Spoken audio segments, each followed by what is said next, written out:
Bang!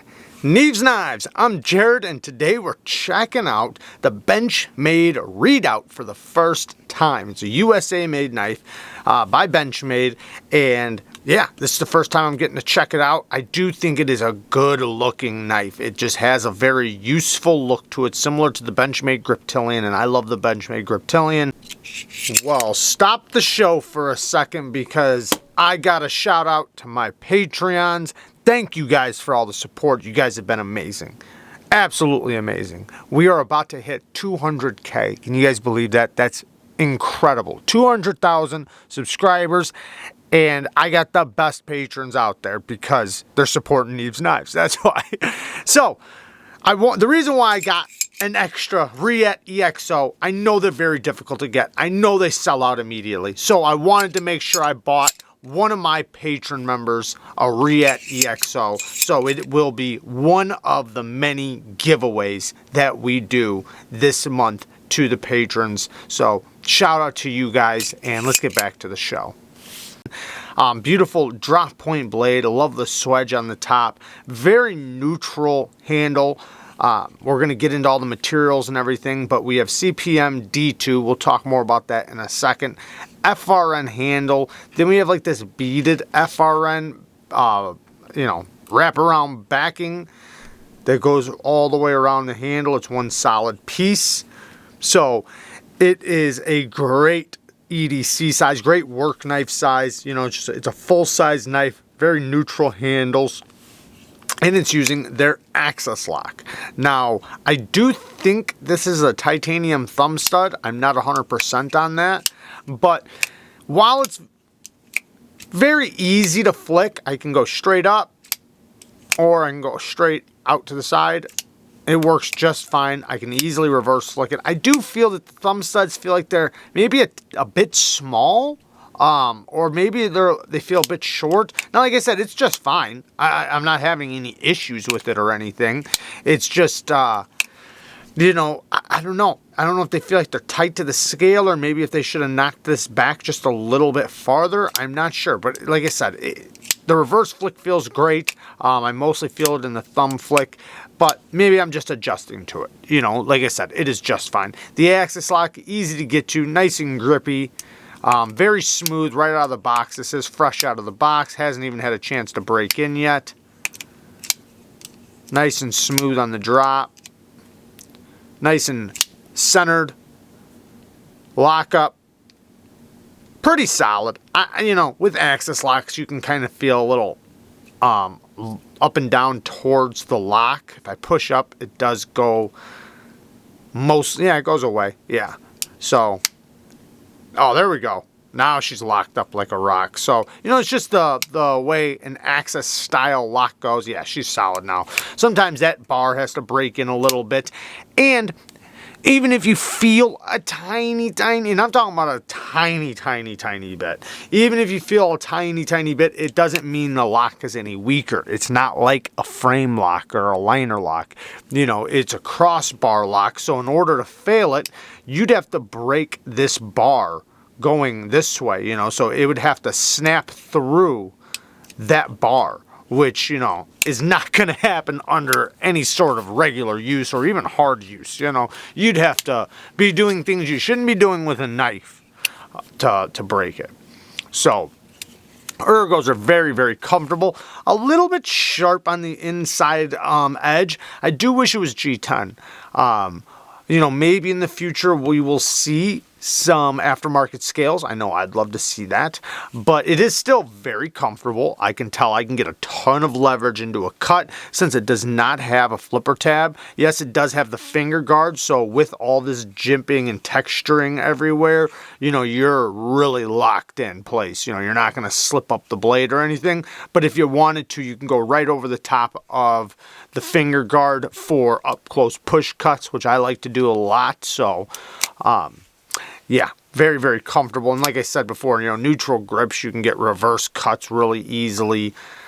Blade shape is, like I said, a drop point blade, and the CPMD2 it does have this like tacky coating on it that's a bit rough. I'm sure that will show some wear through some heavy use, but this is made to be sort of a, you know, a tough knife, you know, work knife style, not something that's supposed to be super pretty. You know, it's supposed to be used and loved on, so no problems there. I'm sure it will definitely protect it from corrosion. Now, the clip is a deep carry clip. Now, I was worried about it going over this stuff. It's not bad. It's not as bad as I thought it would be because this is very grippy. But I think it's dumb that they didn't put a little soft spot right there. And I know if they would have had to have put it on this side, and then it would have broke up the look.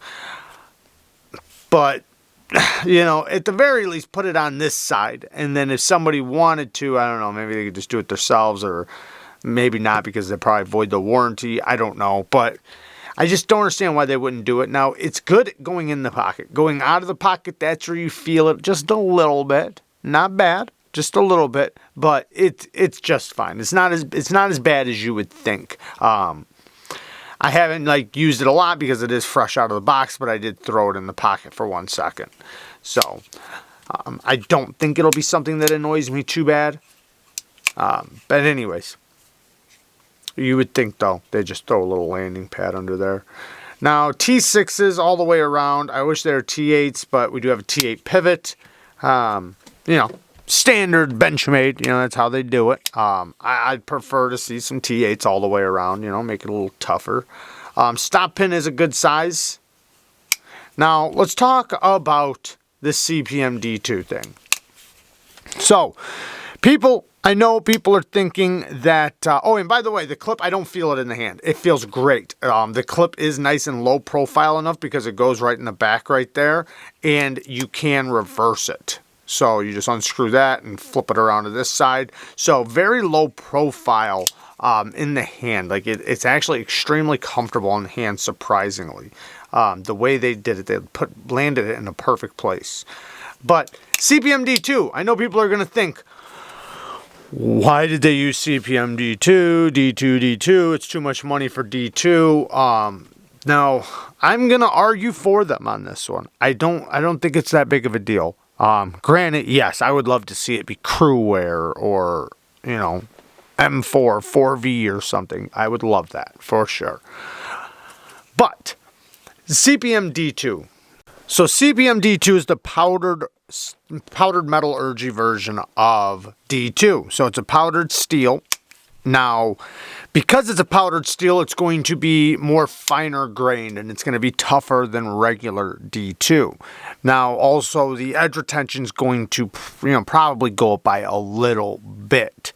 I heard a while back that it was like a 7% or so. I don't know if that's true or not. Just something I heard.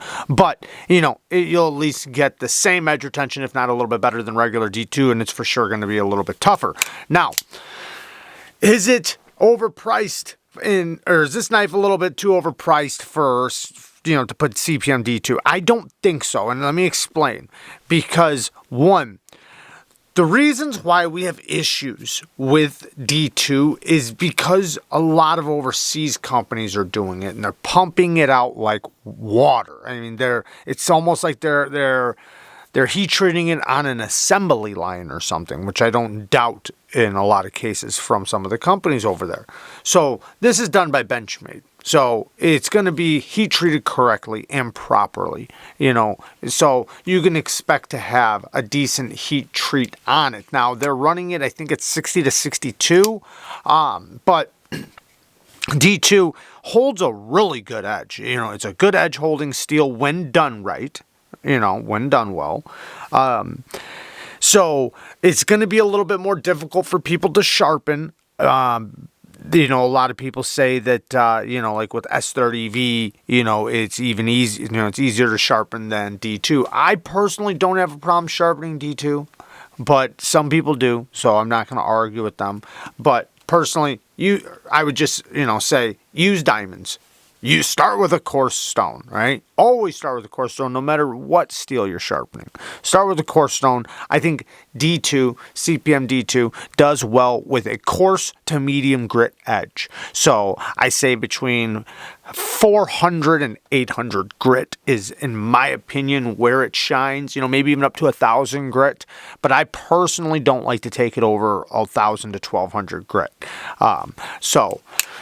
It is a tool steel, and I think I think that this is just fine. It's gonna be a relatively tough steel. Being the CPM version, it's going to hold a good edge, and it's a work knife. It's a tool. And it's being done by a USA company.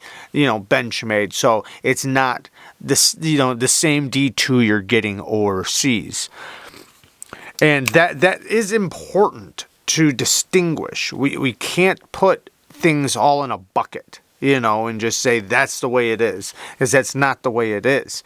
When you have companies that are rushing it and pumping it out, trying to charge $20 a piece, you can't say that that's the same thing than another company that's, doing it properly. But anyways, would I prefer some crew wear or M4 or something? Of course I would. But I know the price would probably go up a bit from there. Anyways, sharpening choil, decent sharpening choil, very similar to the Benchmade Griptilian. I don't really have a problem with it. Let's check the thickness behind the edge. So thickness behind the edge is 14 thousandths, so nice and thin behind the edge. I'm going to move up a little bit because, it is a flat grind. 18 thousandths, it seems like it'll be after I lower my angle. So once I do a 15-degree angle on this, it's going to be about 18 thousandths behind the edge.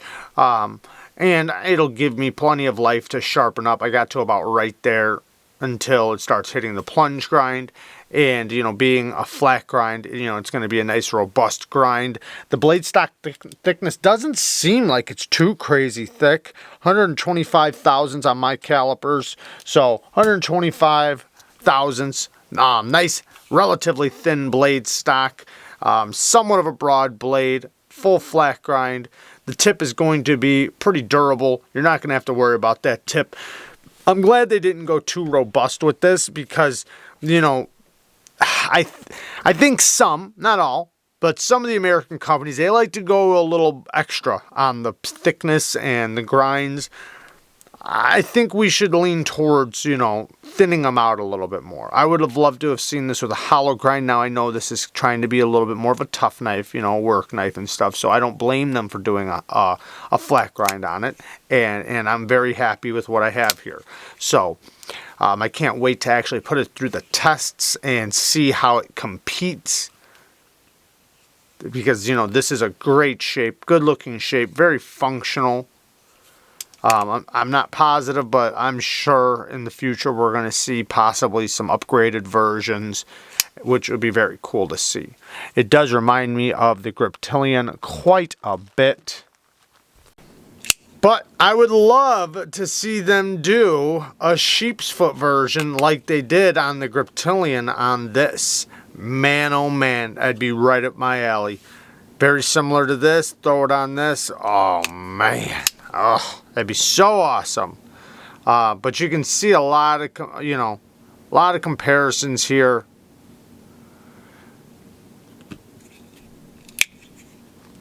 But anyways, there you guys go. I love you guys. Thank you guys for watching. Peace.